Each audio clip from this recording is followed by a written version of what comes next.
Hello बच्चों, चलिए प्रश्न को पढ़ते हैं। विद्युत चुम्बकीय प्रेरण का लेंज का नियम ऊर्जा के संरक्षण के सिद्धांत का पालन करता है, इसकी विवेचना करें। तो इस प्रश्न को समझने के लिए हम इस प्रश्न की मुख्य अवधारणा को समझते हैं बच्चों। मुख्य अवधारणा। तो सबसे पहले हमें समझना होगा बच्चों लेंज का नियम। क्या समझना होगा बच्चों? लेंज का नियम। अब लेंज के नियम से हम क्या जानते हैं बच्चों? देखिए, हम जानते हैं कि लेंज के नियमानुसार किसी भी कुंडली में प्रेरित धारा की दिशा को निकाल सकते हैं। ठीक है बच्चों, तो यहाँ पे लिख सकते हैं कि लेंज के नियमानुसार कुंडली में प्रेरित धारा की दिशा सदा ऐसी होती है जो उस कारण का विरोध करती है जिस कारण वह स्वयं उत्पन्न होती है। ठीक है बच्चों, तो यहाँ पे हम पहले लिखते हैं प्रेरित धारा की दिशा, प्रेरित धारा की दिशा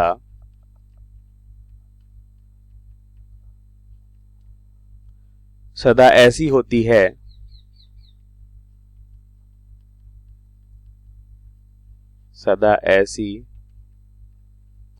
है जो उस कारण का विरोध करती है, जो उस कारण का विरोध करती है, उस कारण का विरोध करती है जिस कारण वो क्या होती है बच्चों? स्वयं उत्पन्न होती है। ठीक है, उस कारण का विरोध करती है जिस कारण वो स्वयं उत्पन्न होती है। ठीक है बच्चों, जिस कारण वह स्वयं उत्पन्न होती हैं। ठीक है बच्चों, अब इस बात को हम थोड़ा समझ लेते हैं कि अगर कोई भी हम क्या लेते हैं बच्चों, अगर यहाँ पे दंड चुंबक लेते हैं, मान लेते हैं इसका एन ध्रुव और ये एस ध्रुव होगा, और एक कुंडली लेते हैं। ठीक है बच्चों, अब मान लेते हैं बच्चों कि ये क्या है? एक कुंडली। अब क्या होता है बच्चों, इस कुंडली के समीप इस दंड चुंबक को हम क्या कर रहे हैं बच्चों? ले जाते हैं। तो क्या होगा, ध्यान से देखिए बच्चों, हमें पता है एन ध्रुव से चुंबकीय बल रेखाएं कुछ इस तरह से गुजरती हैं। ठीक है बच्चों, एन ध्रुव से चुंबकीय बल रेखाएं कैसी होती हैं? दूर जाते हुए, और एस ध्रुव में चुंबकीय बल रेखाएं एस ध्रुव की ओर बनाई जाती हैं। तो अब ध्यान से देखिए बच्चों क्या हो रहा है। अब लेंज के नियम अनुसार हम जानती है उस कारण का विरोध करती है, प्रेरित धारा की दिशा उस कारण का विरोध करती है जिस कारण वो स्वयं उत्पन्न होती है। ठीक है, पहले तो हम समझ लेते हैं बच्चों, जब इसके समीप लाएंगे तो ये जो बल रेखाएं हैं इस कुंडली से क्या होंगी बच्चों? गुजर रही होंगी। ठीक है, ये बल रेखा क्या होंगी बच्चों? इस कुंडली से गुजर रही है। ठीक है, जिस कारण से इसके फ्लक्स में परिवर्तन होता है। फैराडे के नियम से हम जानते हैं फ्लक्स में परिवर्तन की दर प्रेरित विद्युत वाहक बल की क्या होती है बच्चों? बराबर होती है। ठीक है, फ्लक्स में परिवर्तन की दर प्रेरित विद्युत वाहक बल के बराबर होता है। अतः हम कह सकते हैं बच्चों कि इसमें प्रेरित विद्युत वाहक बल या प्रेरित धारा उत्पन्न होती है। ठीक है, अब प्रेरित धारा की दिशा लेंज के नियम से हम जानते हैं बच्चों क्या होगा? उस कारण का विरोध करती है जिस कारण स्वयं उत्पन्न होती है। इसका मतलब यहाँ पे अगर एन ध्रुव बना रहा है तो यहाँ पे भी कैसा ध्रुव बनाएगा? ये एन ध्रुव बनाएगा, और हम कह सकते हैं अब इसका विरोध करेगा। ठीक है, तो अब यहाँ पे इसकी दिशा अगर हम देखें बच्चों, तो क्या हम कह सकते हैं कि इसकी दिशा कैसी होगी? कुछ इस तरह से हम बनाते हैं। ठीक है, ये कौन सी दिशा होगी बच्चों? यह होगी हमारी वामावर्त दिशा। ठीक है, प्रेरित धारा की दिशा क्या होगी बच्चों? लेंज के नियम से हमने देखा वामावर्त दिशा में। अब क्या करेगी बच्चों? ये इसका विरोध कर रही है। ठीक है, अब इसे और अधिक समीप लाना है तो क्या करेगा बच्चों? इसका विरोध करेगा, तो हमें और अधिक कार्य करना होगा। ठीक है, और हम कार्य करते हैं बच्चों तो क्या होता है? ये इसके समीप लाने में और अधिक विद्युत बल रेखाएं गुजरेंगी, इसका मतलब फ्लक्स में परिवर्तन होगा और प्रेरित धारा उत्पन्न होगी। ठीक है, इसी की विपरीत समझते हैं बच्चों। यदि इसे हम दूर ले जाते हैं तो क्या होगा? लेंज के नियम से हम जानते हैं बच्चों इसमें प्रेरित धारा की दिशा क्या होगी? इस कारण का विरोध करेगी, इस कारण स्वयं उत्पन्न होता है। मतलब यहाँ पे अगर एन ध्रुव है तो यहाँ पे क्या बनाएगा बच्चों? एस ध्रुव। अब एस ध्रुव क्या करेगा? इसका फिर विरोध करेगा, मतलब आकर्षण बल लगाएगा, इसके दूर नहीं जाने देगा। ठीक है, या दूर जाने का विरोध करेगा। तो इसमें प्रेरित धारा की दिशा कैसी बन रही है बच्चों? ध्यान से देखिए, ये हमारी बन रही है दक्षिणावर्त दिशा में। ठीक है, अब यहाँ पे हम कह सकते हैं बच्चों कि अब इसे दूर ले जाने के लिए हमें इस आकर्षण बल के विरुद्ध कार्य करना होगा, और इस जितना हम यहाँ पे कार्य कर रहे हैं बच्चों, या इसे हम कह सकते हैं दूर ले जा रहे हैं, तो फ्लक्स में क्या होता है? परिवर्तन होता है। ठीक है, और फ्लक्स में परिवर्तन होने के कारण प्रेरित धारा उत्पन्न होती है। इसका मतलब जो हमने कार्य किया बच्चों वो क्या हो रहा है? विद्युत ऊर्जा के रूप में परिवर्तित हो रही है। ठीक है, तो इस तरह से हम कह सकते हैं ऊर्जा संरक्षण सिद्धांत का पालन करता है। हमने जो समझा है बच्चों उसको पहले लिख लेते हैं। चुंबक को कुंडली के समीप या दूर ले जाने पर हम क्या देखते हैं बच्चों?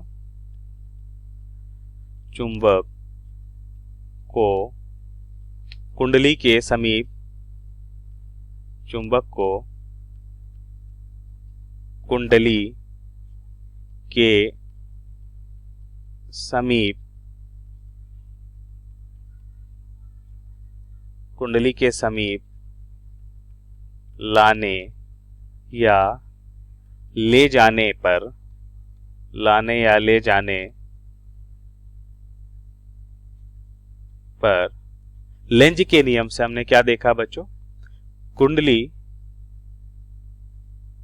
इसका विरोध करती है। ठीक है, ले जाने पर कुंडली इसका विरोध करती है। इस विरोध के विरुद्ध हमें जो कार्य करना होता है बच्चों वो क्या होता है? इस कुंडली में प्रेरित धारा के रूप में उत्पन्न होती है। ठीक है, पर कुंडली इसका विरोध करती है, पर कुंडली इसका विरोध करती है।